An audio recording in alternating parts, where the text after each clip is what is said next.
Hello guys, magandang araw sa lahat guys. Welcome to my YouTube channel at sa aking Facebook page na George Electric Vlogs. Ang topic natin ngayon guys ay video ay tungkol naman sa induction motor. Bakit nasisira yung induction motor, ang kanyang bearing at ano ang dahilan? Kaya importante ito guys, lalong-lalo na sa mga maintenance at mga technician guys, mga electrician. Napaka-importante ito guys. Kaya tapusin nyo yung video guys hanggang sa dulo kung bakit ano ang dahilan. Pero bago tayo doon guys, magpasalamat muna ako sa lahat ng mga followers ko, mga supporters at mga subscriber na nagsuporta sa aking mga video. Maraming salamat sa inyo lahat guys ha. Maraming salamat. At huwag niyong kalimutang pindutin ang notification bell guys para lagi kayong updated sa aking mga video sa YouTube guys. Maraming salamat. Kaya let's go, tara na guys.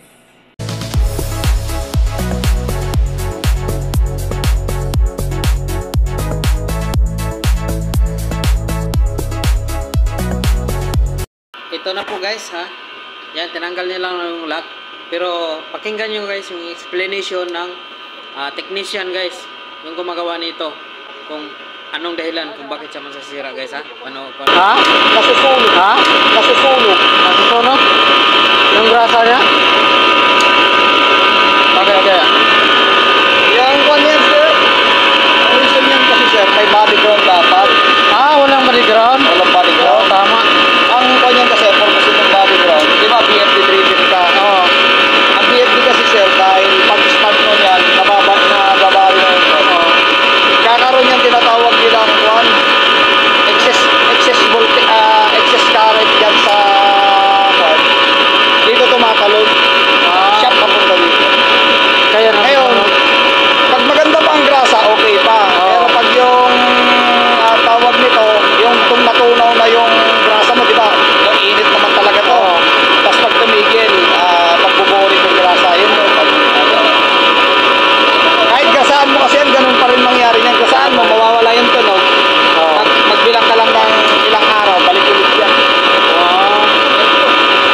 Kaya pala, wala pa ng ground. Nagtagal na yung proposal yan. Alam ko, pinapakon yan Nikon ni Engineer Elvin. Dapat sinama na yung pag-construct pala, no? Kasama na yan eh. So, ito ang anticipation sila siguro. Pag may grounding doon, okay lang. Pero kasi, meron din to eh. Kasi yan sir, 90 kilowatt in above, kailangan ng ground. Okay. 90 kilowatt? Kasi din yan sir, kahit ikutin yan, walang ganyan yan. Masay. Yan napakababa. Nandiyan mo dito.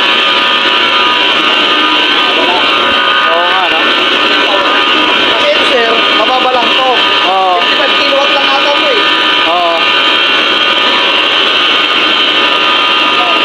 55? Okay lang yung walang ground.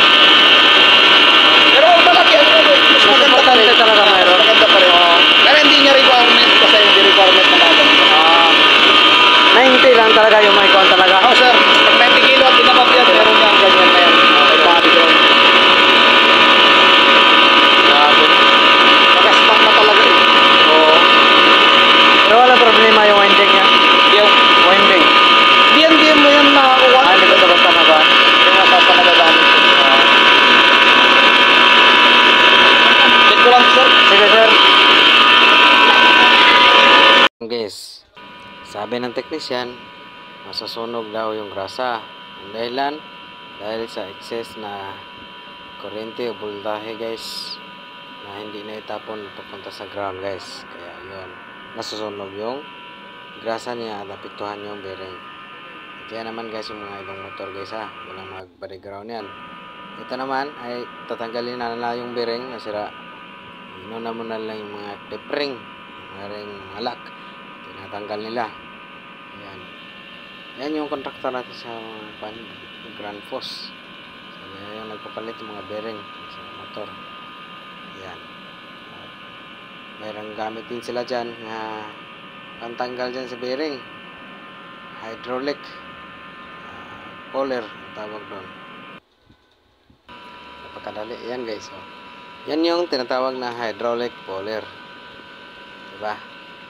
Madali lang guys. Hindi ka na kailangan magpaikot-ikot pa ng back wrench o ano pa. Or adjustable. Kasi yan, bubombahin mo lang guys. Matanggal na yung bearing niya kahit matigas. Yan. May nakuha din akong idea dito guys kung paano magtanggal ng mga bearing sa mga malalaking motor. Yan, tanggal na nila. Yan, linis na para ilagay na naman yung bago na bearing guys. Linis nila yung shop ng motor. Yan yung bearing, pinainit nila guys gamit yung halogen. Kailangan initin pala guys yung bearing bago ilagay din sa shop para hindi siya matigas.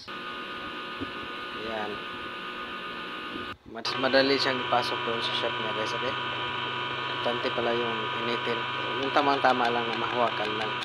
Yan, napasok na nila guys, hindi ko na nabubuhan yung kuhan. Lagay na yung takip at yung fan guys. Tinigpitan nila yung mga bolt niya.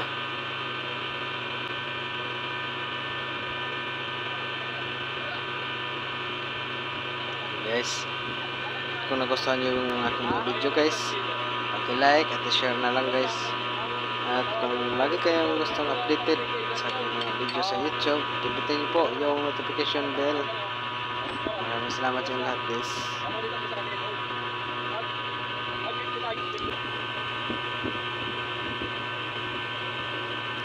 Yan yung gamit nila guys, pangkuhan dyan sa inangat nila yung motor ay ito, A-frame at saka chain block pala guys, chain block at saka A-frame. Yan, symbol lang guys. Okay guys, hanggang dito na lang guys. Maraming salamat sa lahat guys. Ingat po lahat ng Christian maintenance. Bye.